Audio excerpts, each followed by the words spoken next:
Hi Serhi, how are you? Hi David, lovely. How are you? Yeah, not too bad, not too bad. Thank you for coming on the show. I appreciate it.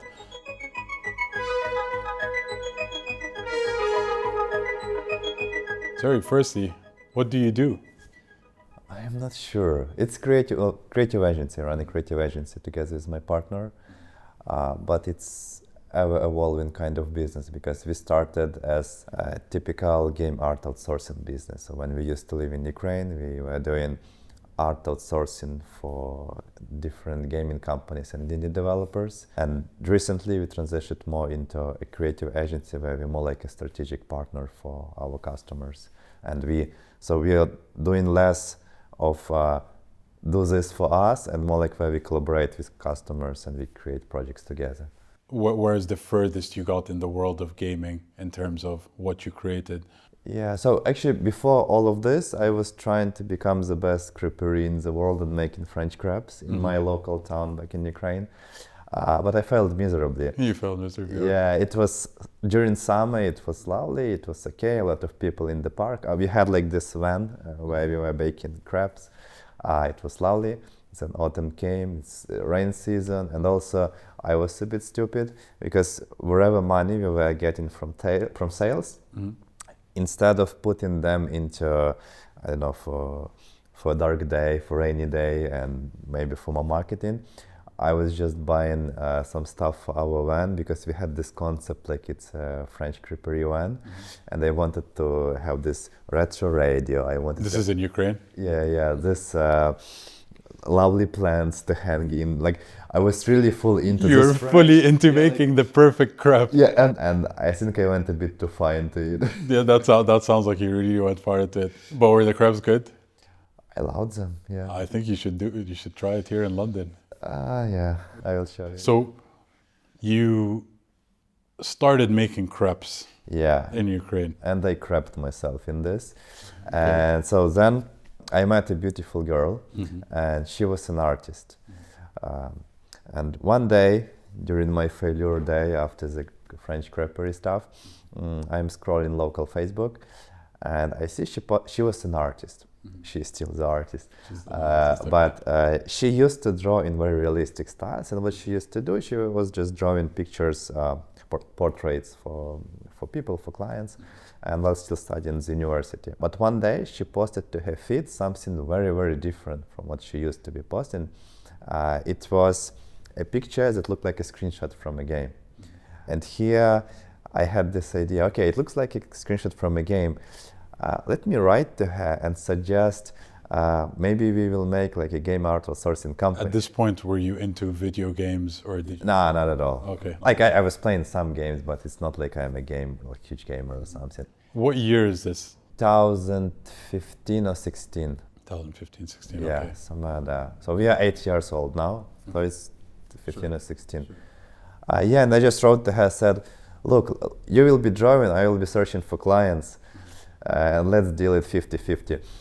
She didn't want to. She didn't want to, yeah. She said, come on, like I will be doing all work. So what was the proposal you made to her? Like what did you ask her to do? So I will be searching for clients. Okay. And she will be drawing wherever clients will be ordering. So the idea was that we will be drawing for games, but we knew nothing about the industry. You would do the outreach part for her. Yeah, and communications with the clients and stuff. The idea was to make at least $1 on the internet in this business. Yeah, sure. It took us a while. It took us 2 months, but during these 2 months, we earned $30 of full-time work for 2 months. And is the crepe van still operating at this point? No, it was everything was so everything closed. packed up and... Yeah. And yeah, in these 2 months, we have made the $30 and we figured, okay, we can try kind of going with it. It was hard, but just gradually. So what made you decide to approach her? And like what caught your eye about that piece of art that she did? It was game-like picture. It was great. It looked like a real screenshot from some mobile game, you know. Okay. It looked good. And because of how good it looked in isolation, that's what made you reach out to her? I think it was more about desperation. More about, felt, yeah, because like anything. You just felt you would have got a calling from anything at that point, really. So you felt like you were looking for anything in that moment? Yeah, and this idea sounded good because it didn't require any investment. So because like agency business, the good side of agency business, you can start it immediately. You don't have to invest. You just search for clients and they pay you some deposit, right, to start the work. So it's relatively low investment. We actually had when we decided to partner up, we got 500 hryvnias investment. At the time, it was around, I think, maybe $15 in our times, but we spent it in the most stupid way ever possible. What did you do? So we said, okay, we got this art. We have made a Facebook page, and we thought, let's use Facebook ads. Let's just put this image and target CEOs of the largest companies in the world, like with the ad. And our concept of a company was called Pony Lab because we thought we must differentiate from other people, right? And so we thought it would be pretty cool if our differentiation would be that it's not humans who are drawing the pictures, but ponies. It was so dumb. So your partnership with Oksana essentially came out of, I don't want to say it came out of desperation, but is that an accurate description? You diving into wanting to do something different, that came out of desperation? Is that? Yeah, it was sort of random. So I never imagined myself doing art for games or something like that. So it was just came and okay, let's try. What were your influences pre that? Like in terms of like, if we go even further back than that, and you like talk about upbringing, whether do you have siblings? What were the influences from your parents? Yeah, I'm alone, so no siblings. I guess internet is the biggest influence on me because my parents had to work abroad, so I was often to myself, to my own devices, and internet, it was very interesting as it started appearing.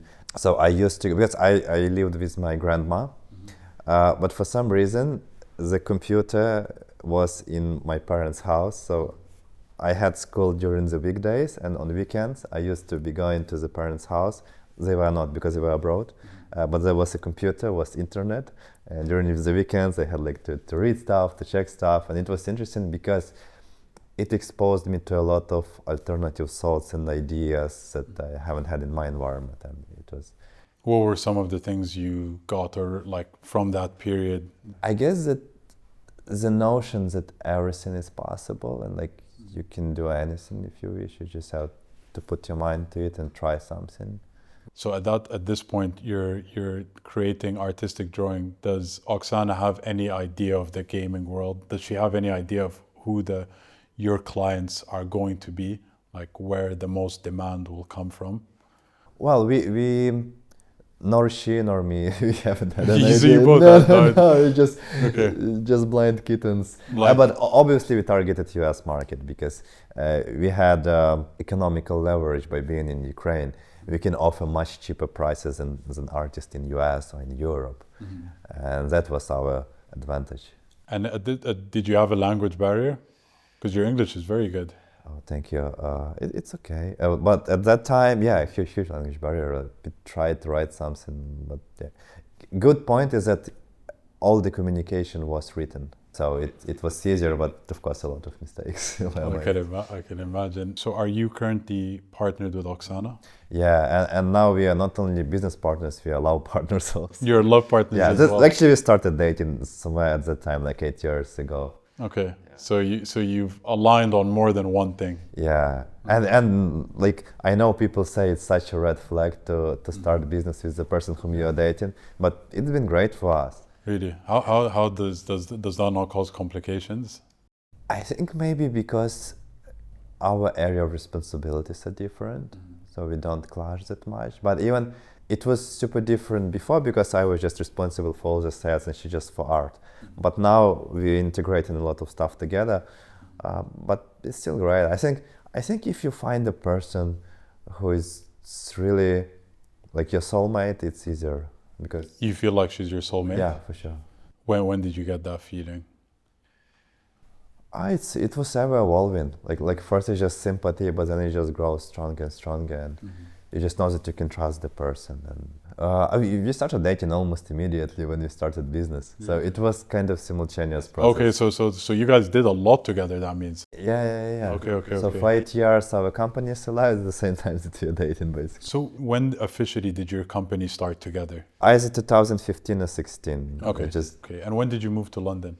2 years ago. 2 years ago. Okay. Yeah, So it was part of the plan to move to London. Yeah. Specifically London, and I know in and around that time, obviously a lot of horrible things have gone on in your country. I know that. Was that the main deciding factor of leaving, or did you always, if your clients were initially in the US and you had this feeling of connecting with the world, did you always see yourself being stationary in Ukraine, or did you have idea of traveling and being based elsewhere anyway? Definitely cosmopolitan of you, but well, we got really lucky because there is one island near Yemen. It's called Socotra Island. It's Yemeni island. We really wanted to go there for a long time, and we went there just months before the war. So we took our backpacks. People were already talking about the war, but you know, like, until it's not happening, not a lot of people believe it, and a lot of people joke about it. We were also joking. I remember and so we took our backpacks. I remember we entered the elevator from our flat, and we joke, imagine it's the last time we are here. And yeah, unfortunately, that's how it happened. So we went to Socotra, and it's funny because there were not much of an internet there because it's a remote island, and to get data, you have to go to the mountains. We had a few days where we were in the mountains, so I go to the internet, and oh shit, this is what happened really, and it was crazy, man. And yeah, we just started thinking what to do. We decided not to return, so we got to Dubai. We sort of established a business there. It wasn't good for us by all parameters. Why not? At that time, a few reasons. So one of the reasons, it just got grey listed in the, I'm not sure about the particular name, but it's some economical international stuff. So basically banking became much harder. Since it just happened, we were worried, we were not sure about the implications. This was one of the reasons. Second of the reason, it was that it was easier to open physical business in Dubai than digital. But look, everything is solvable. But we still figured, okay, let's check Europe. So we went to Portugal. We tried to live a life like a Portuguese. We didn't like it. What's a life of a Portuguese? It's relaxed. It's a bit communist. It's like, and I guess it's a lovely country. Like the nature, it is beautiful. But it's too relaxed. To give you just an idea, we were in a rush somewhere, so we ordered Uber. And we were just waiting for an Uber. And I see he is like 2 blocks away, but he's not moving. Like, okay, maybe something happened with the car. Maybe like, let's go to him. It's close. Maybe he will help or something. Or just check. Maybe he can't find our place. So we go there, and we see that the guy, he parked near boulangerie, and he just drinks milk and eats some like donuts or something, while having like an active Uber. So he just stopped near our place just to have a dinner, and then he probably thought to come to us. Oh, okay. So you didn't like Portugal? Yeah, well, it's not that we so decided, so we just wanted to try it. So we tried Dubai lifestyle, and we tried Portuguese lifestyle. Yeah, and ended up in UK. And then you ended up in the UK. So from Portugal, you came to the UK. Yeah. And was London the first place you stopped at? Of course, yeah. Okay. And how are you finding it so far? I like it. It's a bit rainy, but it's a bit rainy. It's a lot of low coasters to Europe and stuff. So is it similar to Ukraine in terms of like climate, weather? It's a bit warmer actually. It's warmer here. Yeah, like the winters are much more milder than in Ukraine. Because in Ukraine we have like actual snow here. You don't have snow. Yeah. Does it rain more here than in Ukraine? Yeah. It's more like and you know, it's like not the rain, because like in England I noticed it's like it can rain, but it can rain for 5 minutes and then it's fine. It's like the saying that if you don't like the weather in England, wait for 5 minutes and think again, because it could be sun. It will change. Yeah, but what I don't like is during the winter season, the sky is gray. It what depresses the most. Yeah, you don't see that. Even it can be cold, but it should still be like a blue sky. Yeah. I get you. So do you feel that you two were alone, you two versus the world? It was you guys against the world, essentially, or did you have a network in around Europe? Were you reaching out to people, asking for certain types of support, not financially, but on where did you guys go, or where should we go, or how did you guys do this, or was it you and Oksana doing the research fully yourselves? It was mostly us. We consulted with some lawyers, so we had some consultations. But I wouldn't be so dramatic, we against the world. Right? Yeah, okay, it is a bit dramatic. There are some people that are in much worse situations than we, and especially all people who lived in eastern Ukraine. It's crazy. So we went, and we just were fortunate to left before the war. So we had some room and we had some savings, so we can figure out. But yeah, the problem was that it was just only 2 of our backpacks. So we went with backpacks, and it wasn't very useful content in there because it was mostly sun cream and swim shorts. You need to survive at that point. I mean, your mentality is different. I guess those are the rare cases where career has to go on pause. Yeah. But it's almost weird because it's the most time you need income as well to kind of make these huge moves in life. But also it was a lot of lessons, because with the experience now, I know that we would have been done better, because we could have saved more, we could have diversified more. But it's good, I guess that's a lesson. We are not, we are still alive. We got a lot of lessons out of it. No, thankfully, I'm glad you are, and I'm glad you guys both made it here, and you're still doing really well. So you initially branched into your creative agency and took a step away from your more gaming focused niche recently, then in the last year or two? Yeah, so when we ended up in the UK, we figured, okay, let's figure out what we're gonna do, because we also had to register now as a UK business, we had to close Ukrainian business. And the idea was, we always loved creating experiences, and the problem with game dev is that it's quite a tough niche, and often you work with publishers, with game developers for a few years, and then they may run out of money, or they decide to cancel the game or something like that, and you have all this really draconian NDAs where you can't show what you have done. So basically you worked with someone almost exclusively for a couple of years, did a lot of work, it was cancelled, and it's like, because it's also sort of investment. When you work with someone, you can then show what you did and you grow together. But if it gets cancelled, like, you put all your resources into nothing. I get what you mean. We've spoke about this before, where you said it's not only about getting paid for a job you've done. If you help aid or develop a part of a game, you'd want that game to go live eventually, so you can have your name attached to an actual project that's actually out there for people to see. How many of your jobs didn't go live? A lot, man. Really? And I mean, it's why it's bad, because most of our revenue comes from returning customers. So from customers who actually released something, it worked well, and we worked together, we continue working together.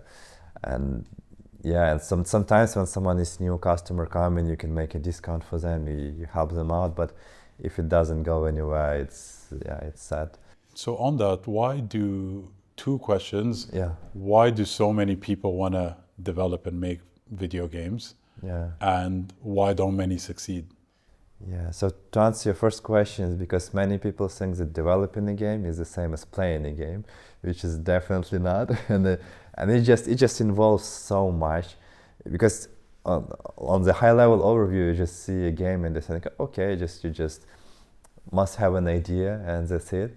But when you actually come to developing a game, there is UI, UX, art, game mechanics, because you think you may have a cool idea, you start coding it, but then when you play it, you just say, oh, it's not fun, and it's the worst. Or if game balance is wrong. So it's a lot of science goes into it, and a lot of industries, a lot of technology, a lot of people must be involved to get great outcome. Are these games at all levels?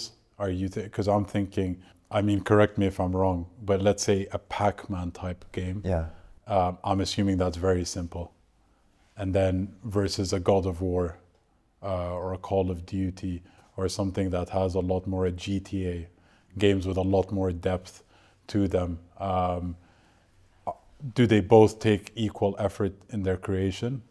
Well, no, but also try to make a Pac-Man type game and make it successful, because you can make it like, it's also game balance and making it fun. I guess Pac-Man has advantage because it was one of the first games, and that's why it's popular so much. But like, remember Flappy Birds? It was sort of recent, right? And it jumped hard, it jumped far. So in the world of gaming, that's now your niche.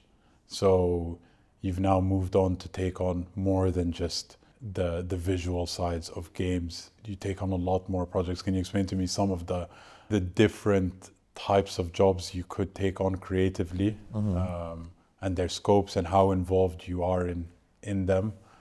Yeah, so I will start from our most recent, most fun project we had.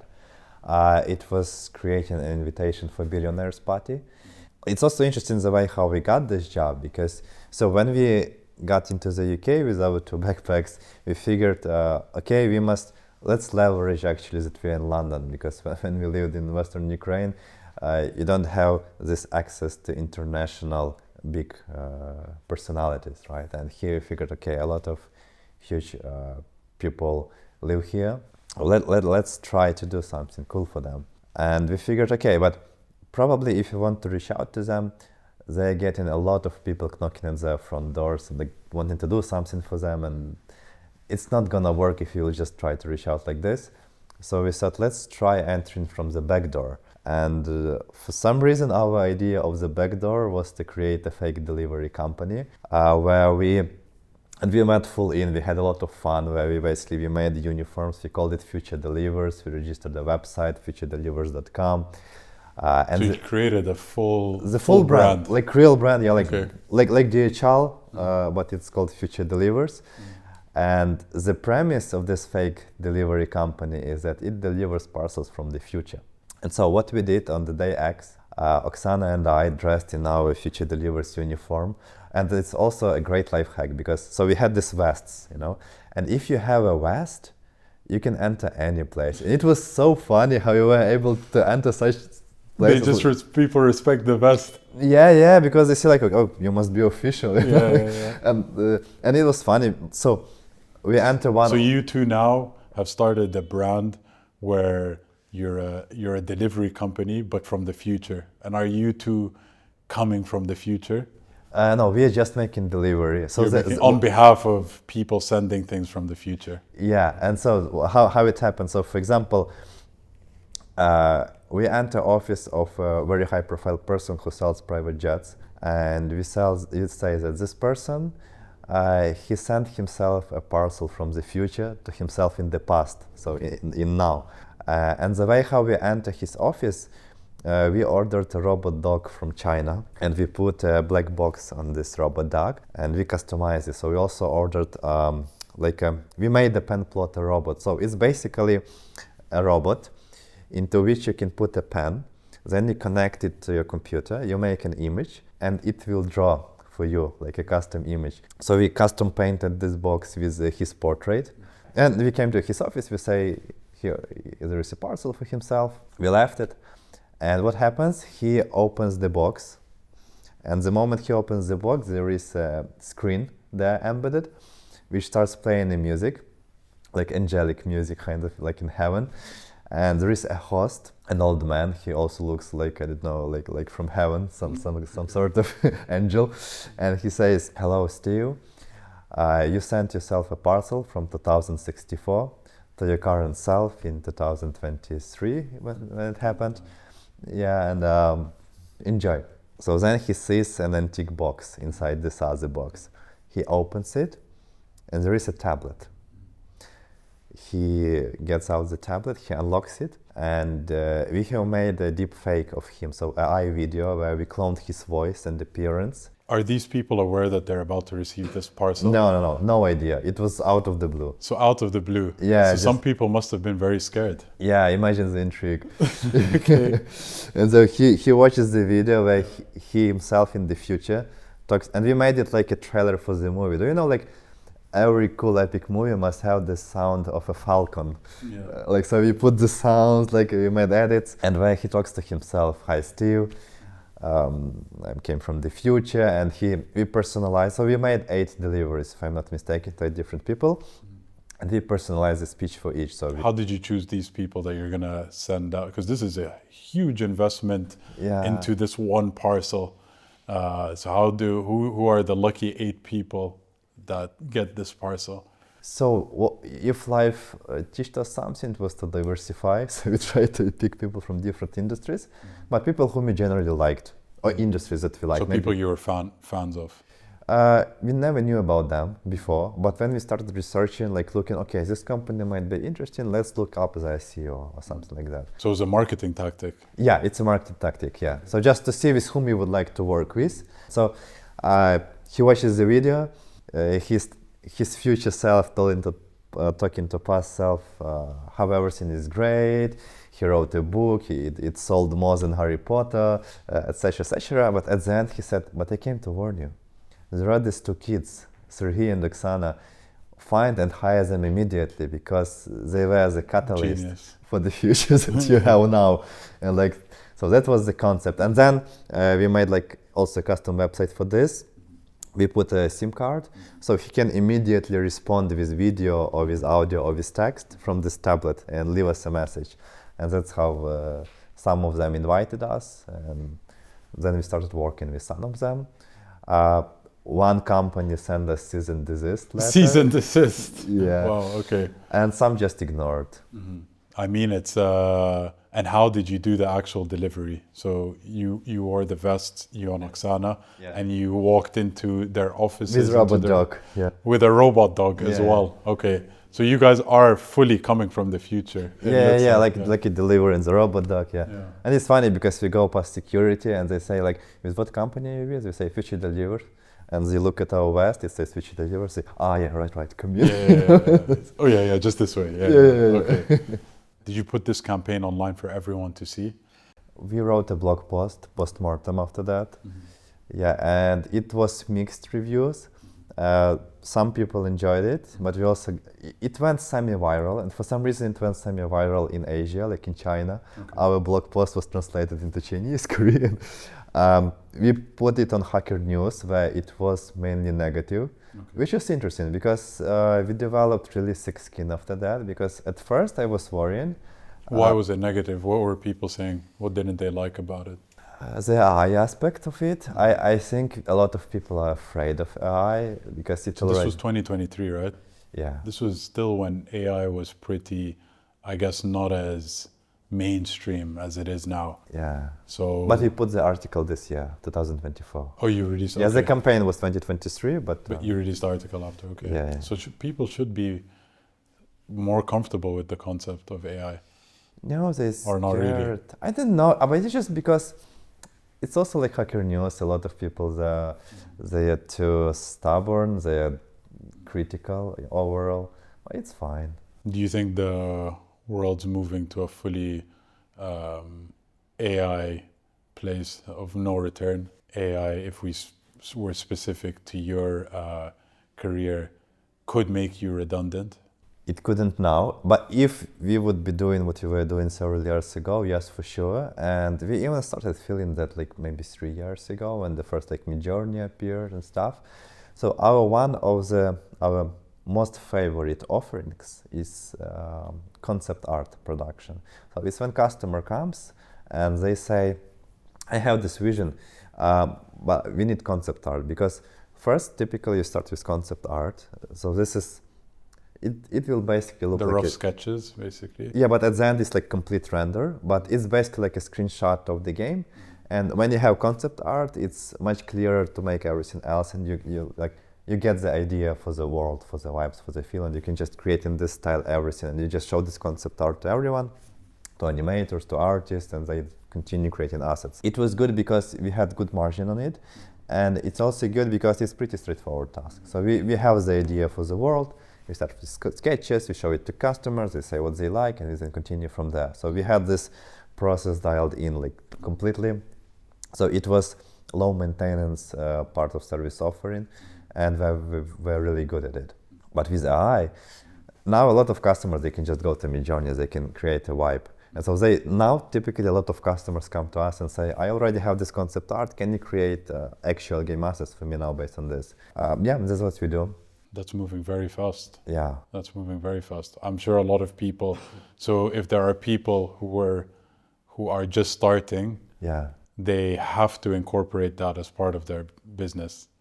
Because if they don't, it would make no sense.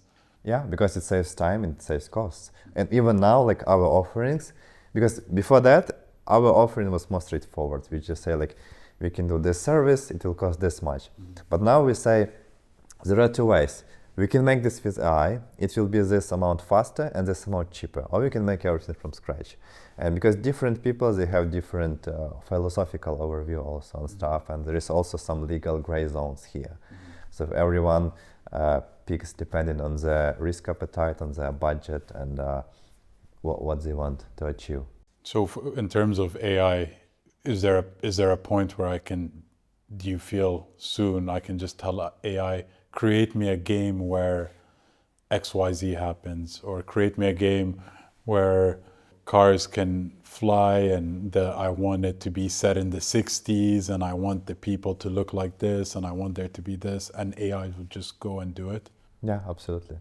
And like if I want you to take just one outtake from this conversation or in general about thoughts from AI, what we have now, it's the worst that it will ever be.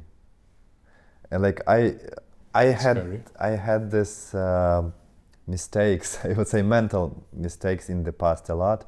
When, for example, I know when Instagram appeared 2013, and remember it was a trend for everyone just to making pictures of food. And I thought, it's so silly. And a lot of critique was I was not using it. But then I started using it. And from that, I try to remember to not downplay something that in its initial stage. And the same with GPT. When GPT appeared, I tried the very first version. It was shit. And I said, we are not going to use it. It's shit. It goes nowhere. But then I tried again a year later. And yeah. Boy, oh boy, is it good. Yeah. I see it all over my LinkedIn now. Everyone is on ChatGPT, which is also a bit worrying because, I mean, for me, I feel it's taking away from a lot of people. It is giving people maybe the confidence to speak or to type and to appear online. There's ChatGPT between them and the world, so it gives you this layer of confidence, but then that's the case for so many people. So now you're all sounding very similar. And I feel you can get lost in that, which isn't good in my opinion, but it is what it is. I'm very curious to see where it goes because from what I'm seeing now, it's just getting better, and most industries are incorporating it in.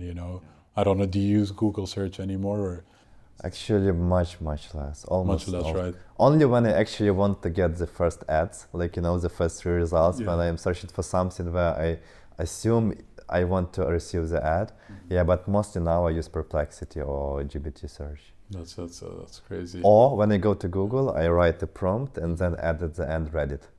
And when I want some reviews about something. Okay, I see. Serhi, so I wanted to ask you, where do you go from here? I mean, you've started your creative agency, you've been doing it for a while now. You've also mentioned to me that you're looking to expand your team. From what I know in my background, I understand, that if you want to grow, you have to learn to delegate, especially if you want to scale and do, essentially grow into different markets. You need to trust people and have the ability to delegate. Is it the same when it comes to a creative agency?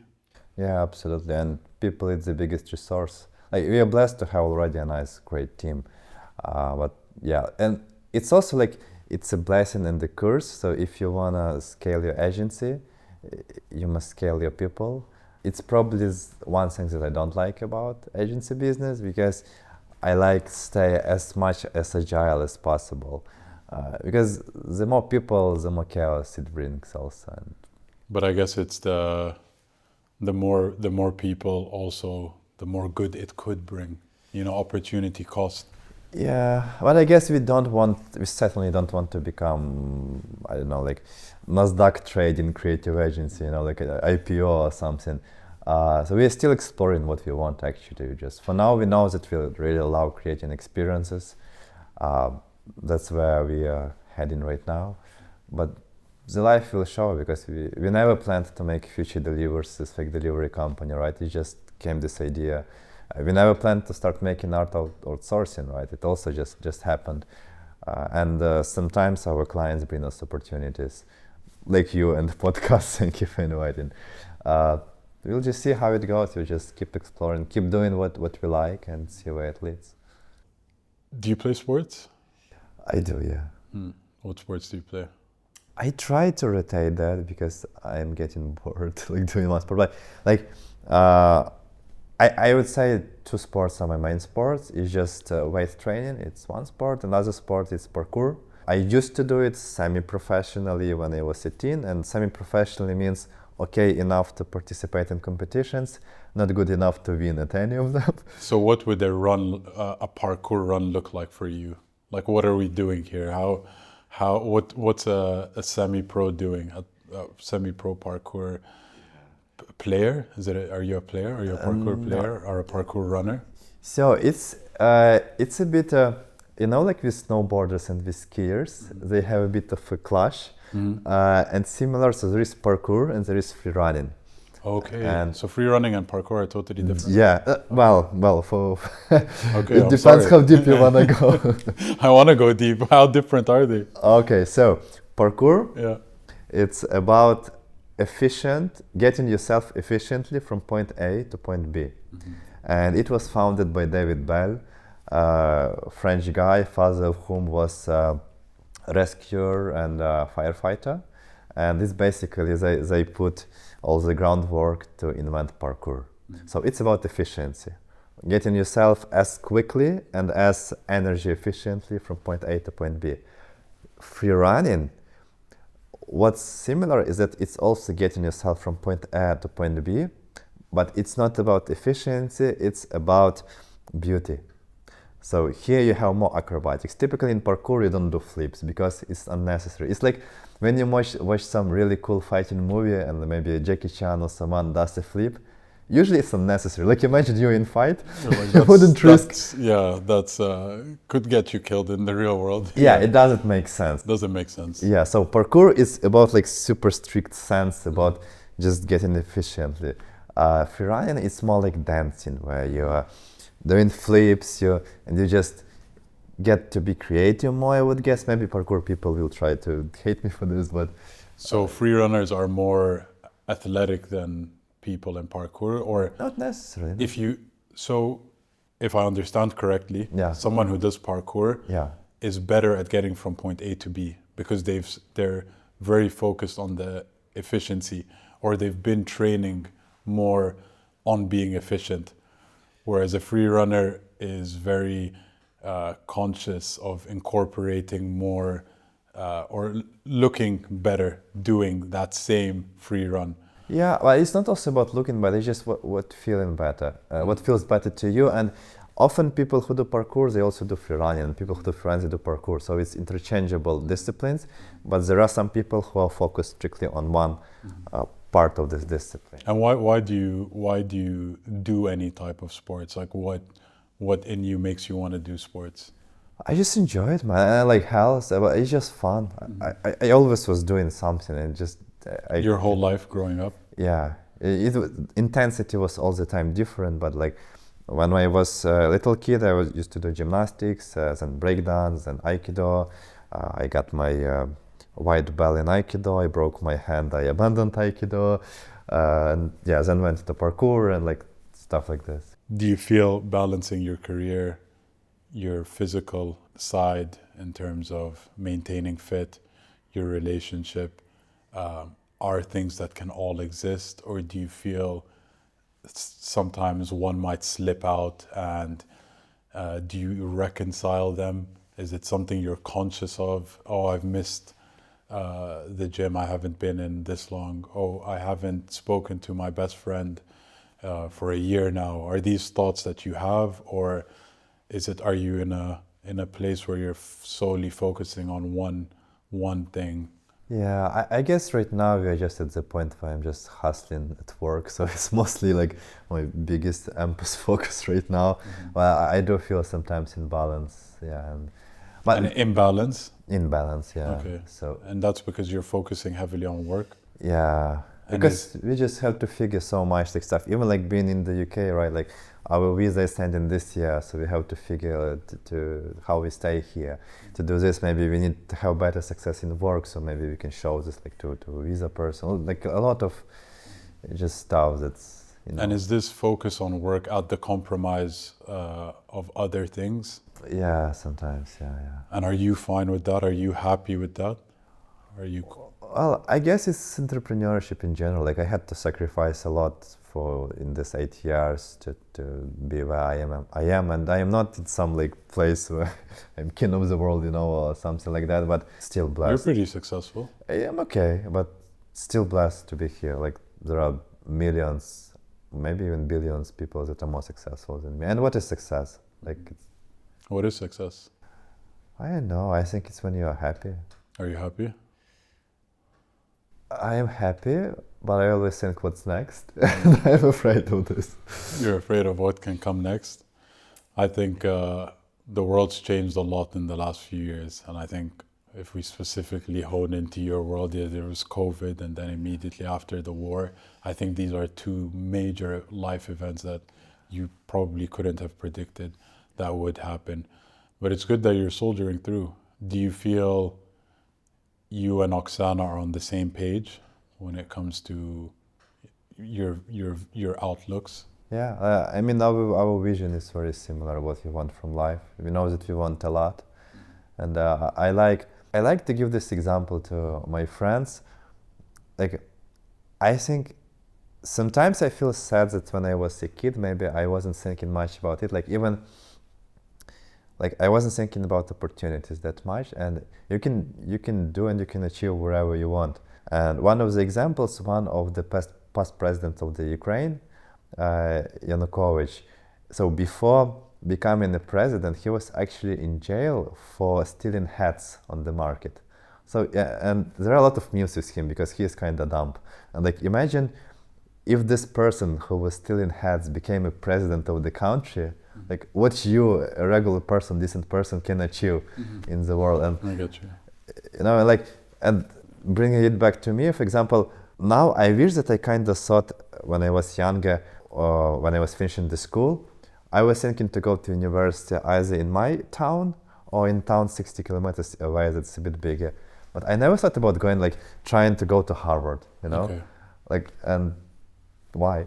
So you're dreaming bigger now than you ever did. Yeah, I understand that everything is possible, and the world is so random, and it's beauty in it. There's a lot of people. I read a book called The Algebra of Wealth, and it's by a guy called Scott Galloway. Yeah. And what he says is, he mentions you have to, among 4 key points, one of them is finding the right partner.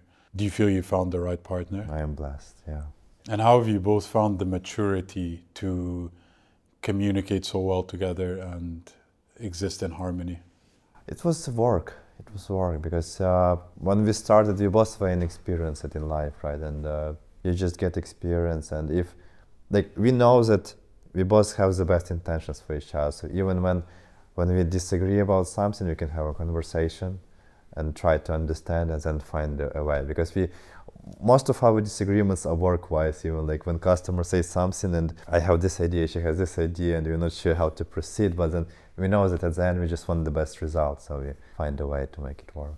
Do you feel like there is further purpose on Earth? Do you feel we're here for a reason? I like to think that there is something after death. It only for one solely reason, because I was thinking about this a lot, like what philosophy should I adopt, and I figured for myself that it will be just more beneficial for me to think that my mindset, my brain, that everything will preserve, because this way I have motivation to become the best version of myself during my lifetime. So I have this motivation to know as much as possible, to comprehend the world as much as possible, because this way I believe I can use it later in wherever happens.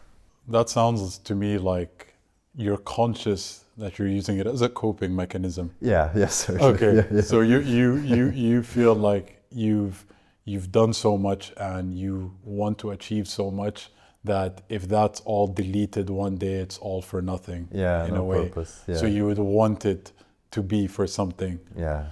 I see.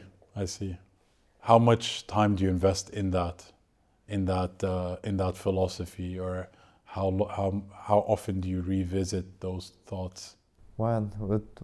Typically when you ask, just to visit it. Just now, Yeah. you just revisit it now. Yeah. I think because for me, I always, the idea that I feel this is a crazy situation we've been put into. I mean, when you think, and this is very philosophical, it can go in so many ways. I mean, the questions that go unanswered are still so vast, in the sense that, bringing it back to the idea of gaming metaphorically, why this game? Why is it human form? Why is it Earth? Why is it the universe? Why is this so-called existence being done in this way? Yeah, I just like that concept of everything we do. If you zoom out, it's so silly. Even right now, like, we both sit here, like, this is a slide, we talk, and then there's someone looking right now at us, also sits, like, and they are in different timelines that we are right now. But then you zoom out, it's like just a planet, and there's the huge universe, like time is happening, there is this everything weird, like weird physics. Yeah, and it's just what Puts we do things in is, perspective. yeah, it's just like existence. It's so silly and funny, and we even don't know what is it. Mm-hmm. Like, why are we here? Like, well, maybe we are LGBT5, like. Serhi, thank you so much for having this wonderful conversation with me. I appreciate it. And just before we end, I know you're a very well-achieved person, and you have many awards that you have probably in your room. Can you name me a few of them? Yeah, I think it's for next podcast. For next podcast? Fantastic. I need to get them first. Okay, great. Okay. Well, thank you so much. Thank I you, David. appreciate it. Pleasure. No worries. Thank you.